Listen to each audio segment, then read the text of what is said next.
ও দুনিয়ার মুসলমান, একদিন আপনার ভাই পর হয়ে যাবে, আপনার বন্ধু পর হয়ে যাবে, নিজের সন্তানও পর হয়ে যাবে, নিজের স্ত্রীও পর হয়ে যাবে। দুনিয়ার কেউ আপনার আমার আপন থাকবে না। যিনি আপন হবেন তিনি হলেন সোনার মদিনা। আল্লাহু আকবার। যিনি আপন তিনি হলেন সোনার মদিনা।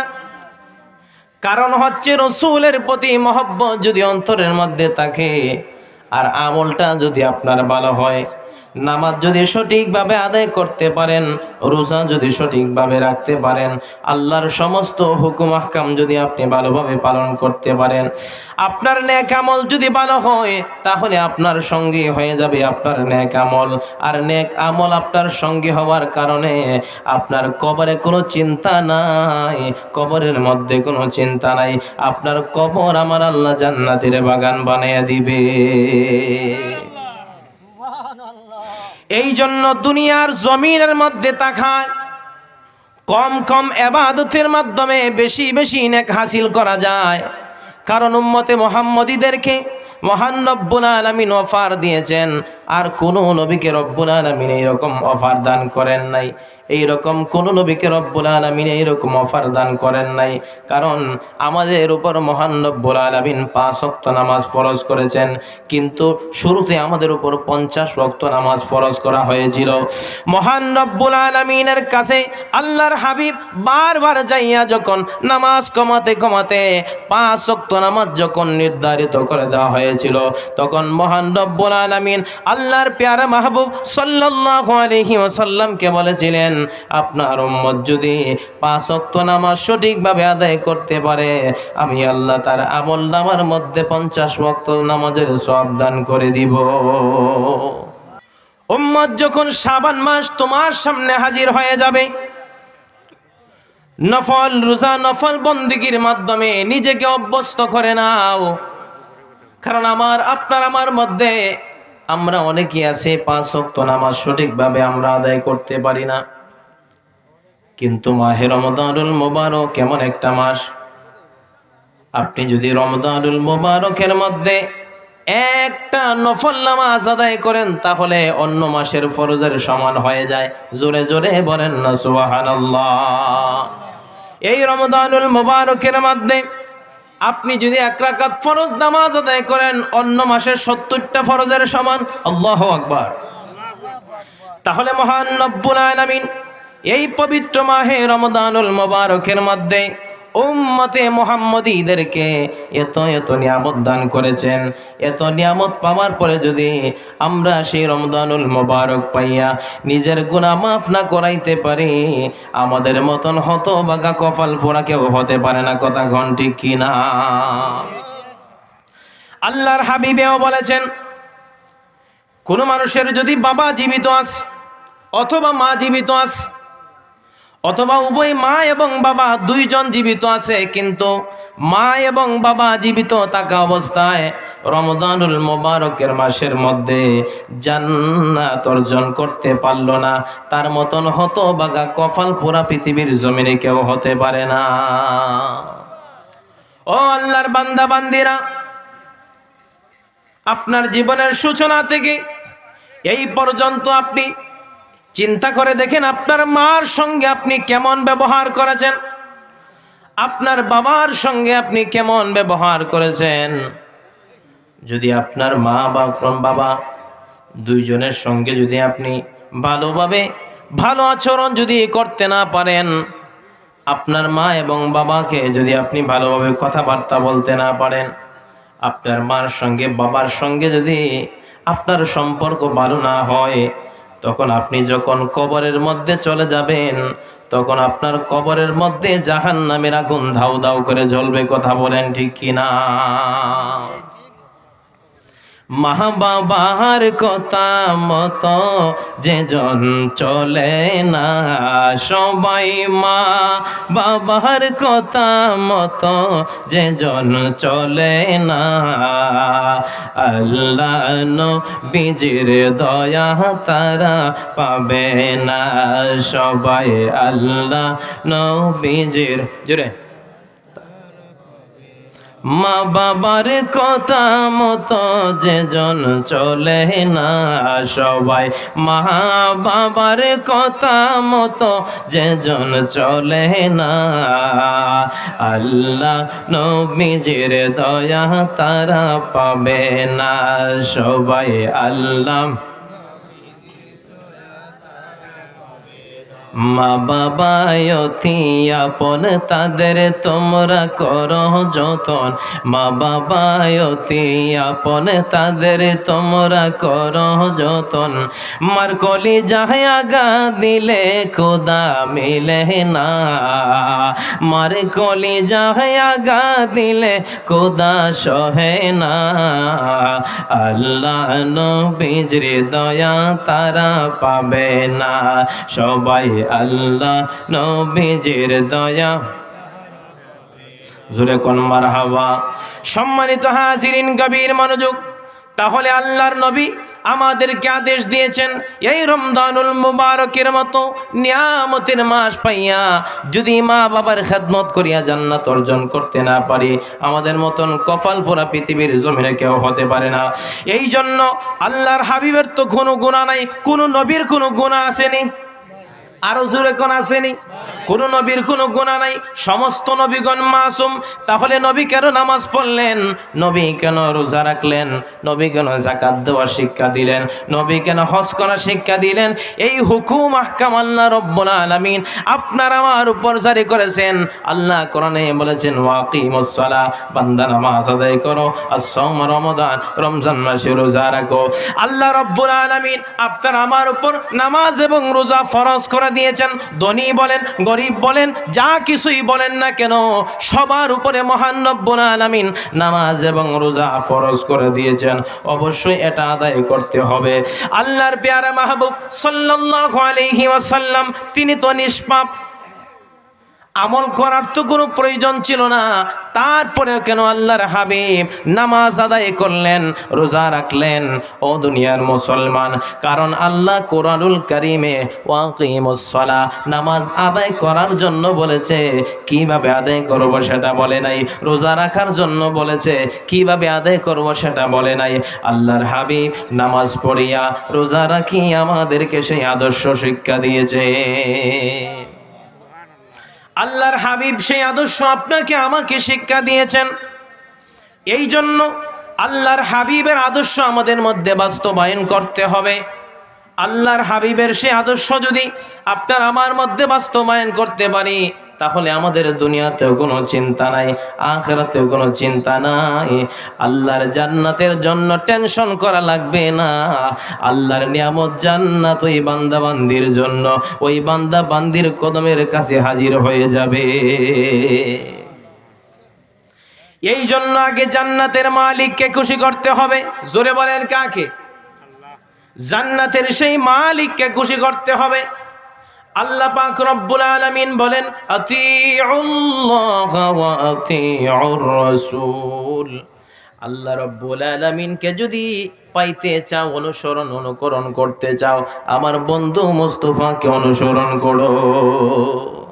রাসূলের প্রতি মহব্বত, রাসূলের প্রতি ভালোবাসা, রাসূলের প্রতি ইশক যদি আপনার আমার মধ্যে থাকে, তাহলে মহান রব্বুল আলামিন আল্লাহর বান্দাকে ভালোবাসেন, তার আমলকে আমার আল্লাহ রব্বুল আলামিন ভালোবাসে, তার নামাজকে রব্বুল আলামিন ভালোবাসে, তার রোজাকে রব্বুল আলামিন ভালোবাসে, তার চেহারাকে রব্বুল আলামিন ভালোবাসে, তার ইফতারকে রব্বুল আলামিন ভালোবাসে। আল্লাহ রব্বুল আলামিন বলেন, রোজাদারদের জন্য দুইটা পুরস্কার। একটা হচ্ছে আল্লাহ রব্বুল আলামিনের ওই নিয়ামতের বান্দা বান্দিরা যখন সারাদিন রোজা রাখিয়া ইফতার করতে যখন বসে, এটা হচ্ছে তাদের জন্য একটা পুরস্কার। আর 2 নম্বর পুরস্কার, আমি আল্লাহ রব্বুল আলামিন তাদেরকে নিজের হাতে পুরস্কার দান করব। 8টা জান্নাতের মধ্যে হাদিস শরীফের মধ্যে আছে, মুত্তাফাকুন আলাইহি, বুখারী এবং মুসলিম শরীফের হাদিস হযরত আবু হুরায়রা রাদিয়াল্লাহু তাআলা আনহু থেকে বর্ণিত, রাসূল করিম সাল্লাল্লাহু আলাইহি ওয়াসাল্লাম বলেন, রমজানুল মুবারক যখন শুরু হয়ে যায়, রমজানুল মুবারক শুরু হয়ে যাওয়ার পরে আল্লাহ রব্বুল আলামিন রহমতের সমস্ত দরজা খুলে দেন, জান্নাতের সমস্ত দরজা খুলে দেওয়া হয়, জাহান্নামের সমস্ত দরজা বন্ধ করে দেওয়া হয়, জান্নাতের সমস্ত দরজা উন্মুক্ত করে দেওয়া হয়। আল্লাহর বান্দা বান্দির উপর আল্লাহর রহমত নাজিল শুরু হয়ে যায়। শুধু এখানেই শেষ নয়, মহান রব্বুল আলামিনকে রাজি খুশি করার জন্য যেই ব্যক্তি পবিত্র মাহে রমজানুল মুবারকের মধ্যে রোজা রাখবে, তারাবির নামাজ আদায় করবে, আল্লাহ রব্বুল আলামিন জান্নাতের মধ্যে 8টা জান্নাতের মধ্যে একটা দরজার নাম হচ্ছে রায়্যান, এই রায়্যান নামক দরজা দিয়া ওই ব্যক্তি প্রবেশ করতে পারবে যেই ব্যক্তি আল্লাহকে রাজি খুশি করার জন্য রমজানুল মুবারকের মধ্যে রোজা রেখেছে। সুবহানাল্লাহ। ওই ব্যক্তি একমাত্র এই দরজা দিয়ে প্রবেশ করতে পারবে। এই জন্য মাহে রমজানুল মুবারকের মধ্যে আপনার কাছে আমার অনুরোধ, আমার যেই সমস্ত ভাই বাবারা রমজান মাসে লুকায়া লুকায়া হোটেলের মধ্যে গিয়ে খাবার খান, এরকম মানুষ আসেনি? হ্যাঁ, আপনাদের সমাজে আছে? হোটেলের মধ্যে লুকায় লুকায় খাবার খান। ও আমার ভাই, যদিও আপনি দরজা বন্ধ করে আপনি খাবার খাচ্ছেন, বলেন তো দুনিয়ার কোনো মানুষ যদি না দেখে, দেখেন কে? আরো জোরে বলেন, দেখেন কে? ওই মহান রব্বুল আলামিনকে তো আপনি ফাঁকি দিতে পারবেন না। আল্লাহর রাসূলের দরবারে একজন ব্যক্তি আসলেন, ইয়া রাসূলুল্লাহ, ইয়া হাবিবাল্লাহ, আমি ইসলাম ধর্ম গ্রহণ করতে চাই, কিন্তু আমার মধ্যে 3টা বদ অভ্যাস আছে, এটা আমি এখনই ছাড়তে পারবো না, অল্প অল্প করে ছাড়তে হবে। আল্লাহর হাবিব জিজ্ঞাসা করলেন, তোমার মধ্যে কি দূর অভ্যাস 3টা আছে? ওই সাহাবী ডাক দিয়া বলেন, ইয়া রাসূলুল্লাহ, ইয়া হাবিবাল্লাহ, 1 নম্বরে আমি মিথ্যা কথা বলি, 2 নম্বরে আমি মদ খাই, আর 3 নম্বরে আমি জিনা করি। জোরে বলেন নাউজুবিল্লাহ। আল্লাহর হাবিব বলেন, তাহলে তুমি মুসলমান হয়ে যাও, মুসলমান হয়ে যাওয়ার পরে তুমি মিথ্যা কথা ছেড়ে দাও। সুবহানাল্লাহ। মুসলমান হয়ে যাওয়ার পরে তোমার জীবন থেকে তুমি মিথ্যা বাদ দিয়ে দাও। ইয়া রাসূলুল্লাহ, ইয়া হাবিবাল্লাহ, আমি কথা দিয়ে দিলাম আমার জীবন থেকে আমি মিথ্যা কথা বাদ দিয়ে দিব। এবার তার মধ্যে বদ অভ্যাস 3টার মধ্যে একটা বদ অভ্যাস চলে গেছে, রয়েছে কয়টা? জোরে বলেন কয়টা? একটা হচ্ছে জিনার বদ অভ্যাস, আরেকটা হচ্ছে নেশার বদ অভ্যাস। এবার যখন আল্লাহর ওই বান্দা নেশা করার জন্য যখন নিয়ত করলো, নেশা করার জন্য যখন মনস্থা করলো, নেশার গ্লাস যখন সামনে হাজির, পান করার আগ মুহূর্তে স্মরণ হয়ে গেল, আমি যদি এই কালের মধ্যে মদ্যপান করি, আমি যদি নেশাগ্রস্ত হই, তাহলে আমার মহান রব্বুল আলামিনকে তো আমি মিথ্যা কথা বলতে পারবো না। সুবহানাল্লাহ। এই কথা চিন্তা করিয়া আল্লাহর বান্দা নেশা করা ছেড়ে দিয়েছেন। দ্বিতীয় দিন যখন জিনা করার ইচ্ছা পোষণ করলেন, এই ইচ্ছা পোষণ করার আগে, এই খারাপ কাজে যাওয়ার আগে আল্লাহর বান্দার স্মরণ হয়ে গেল, আমি তো মহান রব্বুল আলামিনের কাছে মিথ্যা কথা বলতে পারবো না, কারণ আমি যদি জিনা করি মহান রব্বুল আলামিন দেখবে কি দেখবে না? মহান রব্বুল আলামিন দেখবেন, তাহলে আমি এই জিনা করতে পারবো না, কারণ মহান রব্বুল আলামিনের সামনে আমি মিথ্যা কথা বলতে পারবো না। আল্লাহর ওই নবীর সাহাবী একে একে 3টা বদ অভ্যাস ছেড়ে দিলেন। মিথ্যা কথা তার জীবন থেকে দূরীভূত করে দেওয়ার কারণে তার জীবন থেকে জিনার গুনাহটাকে তিনি ছেড়ে দিলেন, এবং নেশার জিনাটাকে তিনি সবকিছু একদম ছেড়ে দিলেন। মিথ্যা কথা না বলিয়া সত্যবাদী হওয়ার কারণে আল্লাহর নবীর সাহাবী হয়ে গেছে। সুবহানাল্লাহ। তাহলে আপনি লুকিয়ে লুকিয়ে রমজানুল মুবারকের মধ্যে খাবার খাবেন, আল্লাহ দেখবে কি দেখবে না? এবার আজকে এই মাহফিল থেকে যদি আপনি তওবা করে যান, আমার জীবনের যত বদ অভ্যাসগুলো আছে, যেই বদ অভ্যাসের কারণে কবিরা গুনাহ হয়, কথা বলেন ঠিক কিনা? যেই বদ অভ্যাসের কারণে আমাদের কবিরা গুনাহ হয়, যে বদ অভ্যাসের কারণে আমরা কবিরা গুনার মধ্যে লিপ্ত হয়ে যাই, যেই সমস্ত বদ অভ্যাস থাকার কারণে আমরা গুনাহগুলো ছাড়তে পারি না। আস্তে আস্তে যখন আপনি প্রথম টার্গেট থাকবে, আমার জীবনে আমি কোনোদিনও মিথ্যা কথা বলবো না। আল্লাহর ওলি হযরতে আব্দুল কাদের জিলানী আল গিলানী রহমতুল্লাহি আলাইহি, তিনি কি সাধারণ অলি না অনেক বড় মাপের অলি? জোরে বলেন, অনেক বড় মাপের অলি, যিনি অলিদের সম্রাট। হযরতে আব্দুল কাদের জিলানী গাউসুস সামজানি কুতুবে রব্বানি মহিউদ্দিন জিলানী আল গিলানী রহমতুল্লাহি আলাইহি, ওনার জন্মস্থান ছিল জিলান শহরের মধ্যে। জিলান শহর থেকে তিনি পড়ালেখা করার জন্য ওনার মা ওনাকে কাফেলা দিয়ে পাঠিয়ে দিলেন বাগদাদের উদ্দেশ্যে। পাঞ্জাবির মূর্তি 40টা মোহর সেলাই করে দিলেন। আর মা উনাকে আদর্শ শিক্ষা দিয়ে দিলেন, বাবা যত বড় বিপদের মধ্যে তুমি পড়ো না কেন, যত বড়ই সমস্যার মধ্যে পড়ো না কেন, জীবনে কোনোদিনও তুমি মিথ্যা কথা বলো না। আল্লাহর ওলি হযরতে আব্দুল কাদের জিলানী আল গিলানী রাদিয়াল্লাহু তাআলা আনহু, তিনি যখন কাফেলার মাধ্যমে রওনা হয়ে গেলেন বাগদাদের উদ্দেশ্যে, বাগদাদের উদ্দেশ্যে রওনা হয়ে যাওয়ার পরে অনেক দূর যাওয়ার পরে হামদান অঞ্চল পাড়ি দিয়ে যখন কাফেলা চড়ছে, তখন হঠাৎ করে ডাকাত দল আক্রমণ করিয়া, তাদের কাফেলার মধ্যে আক্রমণ করিয়া সবার কাছ থেকে সব মাল হাতিয়ে নিল, সবার টাকা পয়সা হাতিয়ে নিল। জানের বয়ে মালের বয়ে তারা মিথ্যা কথা বলতে লাগলো, আমার কাছে কোনো টাকা নাই, আমার কাছে কোনো সম্পদ নাই। সবার শেষে আল্লাহর ওলি হযরতে আব্দুল কাদের জিলানী আল গিলানী রহমাতুল্লাহি আলাইহির কাছে যখন আসলো, হে বালক তোমার কাছে কি আছে? তিনি বলেন, আমার মা আমাকে আসার সময় পাঞ্জাবির মধ্যে 40টা মোহর সেলাই করে দিয়েছেন। আশ্চর্য হয়ে গেল। ঢাকার সর্দারের কাছে যখন নিয়ে গেল, ঢাকার সর্দার ডাক দিয়া বলে, আমার জীবনে আমি কত মানুষের কাছ থেকে ডাকাতি করলাম, কোনো দিন কোনো মানুষ আমার কাছে সত্য কথা বলে নাই। জানের ভয়ে বলেছে, মালের ভয়ে বলেছে, আমার কাছে কোনো টাকা সম্পদ নাই। কিন্তু তোমার কি জানের ভয় নাই? তোমার কি মালের ভয় নাই? বলে, না না না, আমার জানের ভয় নাই। আমি ভয় করি একজন, তিনি হচ্ছেন আমার আল্লাহ। আল্লাহু আকবার। আমি ভয় করি, তিনি হচ্ছেন আমার আল্লাহ। ডাক দিয়া বলল, ও দুনিয়ার মুসলমান, শোনো শোনো, আমার মা আমাকে সেই আদর্শ শিক্ষা দিয়েছেন।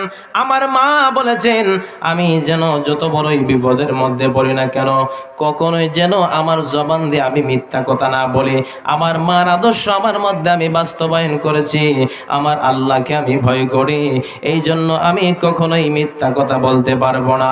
আল্লাহর ওলির আদর্শ দেখিয়া সমস্ত ডাকাত দল একদম মুসলমান হইয়া জগৎ বিখ্যাত আল্লাহর ওলি হয়ে গেছে। সুবহানাল্লাহ। আল্লাহর ওলির সহবতে থাকলে এই কথা বলার মানে হচ্ছে, দুনিয়ার জমিনের মধ্যে আপনি যদি ভালো লোকের সঙ্গে চলেন, ভালো মানুষের সঙ্গে যদি আপনার চলাফেরা হয়, তাহলে আপনার হাসর হবে ভালো মানুষের সঙ্গে। খারাপ মানুষের সঙ্গে যদি আপনার চলাচল হয়, আপনার হাসর নাসর হবে খারাপ মানুষের সঙ্গে। এই জন্য চেষ্টা করবেন সব সময় নামাজির সঙ্গে চলার। যদি আপনি নামাজি হন, আরেকজন মানুষকে নামাজি বানান।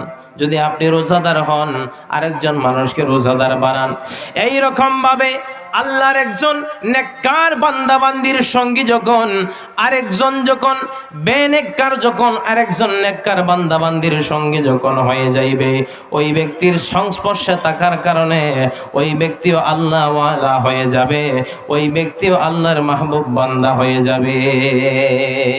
সুবহানাল্লাহ। সুবহানাল্লাহ ওয়ালহামদুলিল্লাহ, সুবহানাল্লাহ ওয়ালহামদুলিল্লাহ, লা ইলাহা ইল্লাল্লাহ। তুমি বাঁচাও, তুমি মারো, অবিরত ক্ষমা করো, তুমি বাঁচাও, তুমি মারো, অবিরত ক্ষমা কর, যাকে ধরার তাকে ধর, যাকে ধরার। ও গো রহমান তুমি আল্লাহ, সুবহানাল্লাহ ওয়ালহামদুলিল্লাহ, সুবহানাল্লাহ ওয়ালহামদুলিল্লাহ, লা ইলাহা ইল্লাল্লাহ, সুবহানাল্লাহ লা ইলাহা ইল্লাল্লাহ। আল্লাহুম্মা সাল্লি আলা মাওলানা মুহাম্মদ ওয়া আলা আলি সাইয়্যিদিনা। আপনাদের কি কষ্ট হচ্ছে? বেশি সময় কষ্ট দিব না, শেষ করে দেব, যেহেতু রাত 12টার কাছাকাছি।